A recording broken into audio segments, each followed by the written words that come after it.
বিশ্বের ক্ষমতাধর president Donald Trump এবং ইউক্রেনের প্রেসিডেন্ট জেলেনস্কির বৈঠক ভেস্তে যাওয়ার পর দুই ভাগে বিভক্ত হয়েছে বিশ্ব। কেউ বা ট্রাম্পের পক্ষে, কেউ বা জেলেনস্কির পক্ষে। এমন ঘটনার পেছনে আসলে কি রয়েছে রহস্য?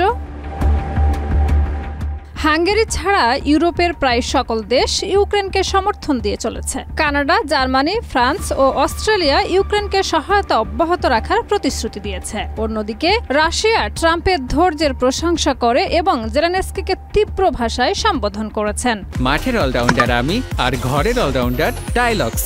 টাইলক্স টয়লেট ক্লিনার, ক্লিন মানেই টাইলক্স। এ বৈঠকে জেলেনস্কি মার্কিন প্রেসিডেন্টের সঙ্গে সাহসিকতার সঙ্গে কথা বলেছেন এবং রাশিয়ার সঙ্গে কোনো সমঝোতা না করার দৃঢ় অবস্থান নিয়েছেন। ইউক্রেনের সরকার প্রধান নিরাপত্তা নিশ্চয়তা ছাড়া কোনো খনিজ চুক্তি হবে না বলে সাফ জানিয়েছে, যা বিশ্ব নেতাদের কাছ থেকে ব্যাপক সমর্থন পেয়েছে।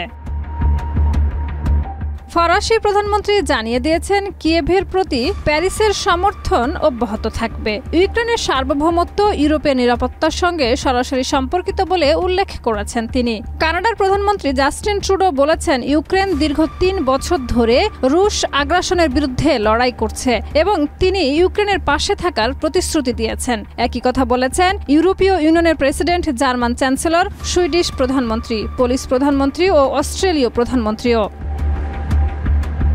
এদিকে জেলেনস্কি বিশ্ব নেতাদের প্রতি কৃতজ্ঞতা প্রকাশ করেছেন এবং তাদের সমর্থনের জন্য ধন্যবাদ জানিয়েছেন। তিনি তার টুইটার হ্যান্ডেলে প্রতিটি পোস্ট শেয়ার করে ধন্যবাদ জানিয়ে ক্যাপশন দিয়েছেন। তবে রাশিয়া ট্রাম্পের প্রশংসা করছে এবং সাবেক প্রেসিডেন্ট দিমিত্রি মেদভেদেভ জেলেনস্কিকে তীব্র ভাষায় সম্বোধন করেছেন। পররাষ্ট্র মন্ত্রণালয়ের মুখপাত্র ট্রাম্প ও ভ্যান্সের ধৈর্যের প্রশংসা করেছেন।